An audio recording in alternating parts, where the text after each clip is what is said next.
Petrol diesel ధరల పెంపుపై విపక్షాలు బగ్గుమన్నాయి. ప్రధాని మోదీపై కాంగ్రెస్ విమర్శలు ఎక్కుపెట్టింది. ఎన్నికలు ముగిసిన వెంటనే మోదీ తన వసూళ్లు ప్రారంభించారని ఆక్షేపించింది. మోదీ చేసిన తప్పులకు ప్రజలు మూల్యం చెల్లిస్తున్నారన్న ప్రతిపక్ష నేత రాహుల్ గాంధీ విడతల వారీగా వసూళ్లు కొనసాగుతాయని వార్నింగ్ బెల్స్ మోగించారు. ఇంధన ధరలు పెరిగిన నేపథ్యంలో ఇక సైకిలే దిక్కు అంటూ సెటైర్ వేశారు సమాజ్వాదీ చీఫ్ అఖిలేష్ యాదవ్. ముందుకు సాగాలంటే సైకిల్ ఒకటే ఆప్షన్ అంటూ ఎక్స్లో పోస్ట్ పెట్టారు. పశ్చిమాసియా సంక్షోభం కారణంగా ప్రపంచవ్యాప్తంగా కూడా ముడి చమురు ధరలు పెరిగాయి. దీంతో పెట్రోల్ డీజిల్పై లీటర్కు ₹3 చొప్పున పెంచుతూ ఆయిల్ కంపెనీలు నిర్ణయం తీసుకున్నాయి. దేశవ్యాప్తంగా పెట్రోల్ డీజిల్ ధరలు పెరిగాయి.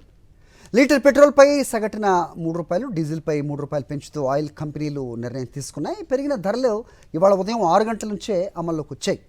పశ్చిమాసియాలో కొనసాగుతున్న సంక్షోభం నేపథ్యంలో ముడి చమురు ధరలు పెరిగినట్టుగా బిజినెస్ అనలిస్టులు చెబుతున్నారు. తాజా ఉద్రిక్తతల నేపథ్యంలో దేశంలో ఇంధన ధరలు పెరుగుతాయంటూ ఇటీవల పెద్ద ఎత్తున ప్రచారము జరిగింది. అయితే సరిపడా నిల్వలు ఉన్నాయంటూ కేంద్రం వాటిని ఎప్పటికప్పుడు తోసిపుచ్చుతూ వచ్చింది. ఈ క్రమంలో ధరలు పెంచడంపై సామాన్యులు కేంద్ర ప్రభుత్వంపై మండిపడుతున్నారు.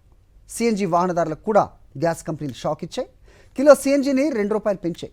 ఆంధ్రప్రదేశ్లో పెట్రోల్పై ₹3.29, డీజిల్పై ₹3.14, తెలంగాణలో పెట్రోల్ డీజిల్పై ₹3 చొప్పున ఆయిల్ కంపెనీలు పెంచాయి. ఇక ఉమ్మడి నిజామాబాద్ జిల్లాలో పెరిగిన పెట్రోల్ డీజిల్ ధరలకు సంబంధించి పూర్తి డీటెయిల్స్ మా ప్రతినిధి కిరణ్ అందిస్తారు. కిరణ్, కేంద్ర ప్రభుత్వం వాహనదారులకు బిగ్ షాక్ తగిలిందని చెప్పొచ్చు. దాదాపుగా 4 ఏళ్ల తర్వాత ₹3 పెట్రోల్ డీజిల్పై ₹3 పెంచుతూ కీలక నిర్ణయం అయితే తీసుకుంది. పెరిగినటువంటి ధరలు తక్షణమే అమల్లోకి వస్తాయంటూ కూడా కేంద్ర ప్రభుత్వం వెల్లించిన పరిస్థితి ఉంది. సో లీటర్పై కూడా ₹3 పెంచింది. ప్రస్తుతం అయితే డీజిల్ ధర పెంపు కారణంగా ఇట్లా రవాణా రంగ సంస్థపై తీవ్రమైన ప్రభావం చూపిస్తుంది. గతంలో రేట్ ఎంత ఉండేది, ఇప్పుడు ఎంత రేట్ ఉంది? ఇప్పుడైతే rate 112.23 petrol rate, diesel rate ఏమో 100. ఫస్ట్ ఏమో ఇంతకుముందు ఏమో 108.83, డీజిల్ ఏమో 97 ఉండే, పెట్రోల్ మీద ఏమో 3.5. పెరిగినటువంటి ఛార్జీలు కూడా అమల్లోకి వచ్చాయి. డీజిల్పై సుమారుగా ₹3 పెరిగింది, పెట్రోల్పై ₹3 పెరిగింది. దాంతో పెట్రోల్ సుమారుగా ₹112 చేరుకుంది. డీజిల్ కూడా ₹100 పైన చేరినటువంటి పరిస్థితి ఉంది. కొంతమంది వాహనదారులు వారితో మాట్లాడే ప్రయత్నం చేద్దాము. ఇప్పుడు ఎంత ఉంది? నిన్న 108 ఉండే నైట్ పెట్రోల్, నిన్న ఊహించుకున్నప్పుడు. ఇప్పుడు చూసేసరికి 112 అయింది. ఇక ఇంకేదన్నా ₹4 పెరిగింది.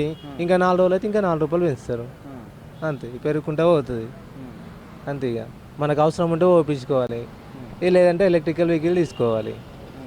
అంతే. ఫ్రీ బస్ ఉన్నది, ఆటో ఛార్జీలు పెడితే ఆయనతో ఎక్కని ఇక చూడాలి. ఇక ఇంతకుముందు చూస్తా అని అట్లనే చూసింది గవర్నమెంట్, ఆటోలకి ఇది ఇస్తా అది ఇస్తా. ఇప్పటికైతే ఏం ఇవ్వలేదు, ఏం చేయలేదు. ఇప్పుడు ఆటోలు బంద్ పెట్టుకొని ఏడన్నా పని చేసుకోవాలి. పెరిగినటువంటి ఛార్జీలు అయితే తక్షణ అమల్లోకి వస్తాయంటూ కూడా చెప్తున్నటువంటి పరిస్థితి ఉంది. రవాణా రంగం వైపు తీవ్రమైన ప్రభావం చూపే అవకాశం ఉందని కూడా ఆర్థిక నిపుణులు చెప్తున్నటువంటి పరిస్థితి ఉంది.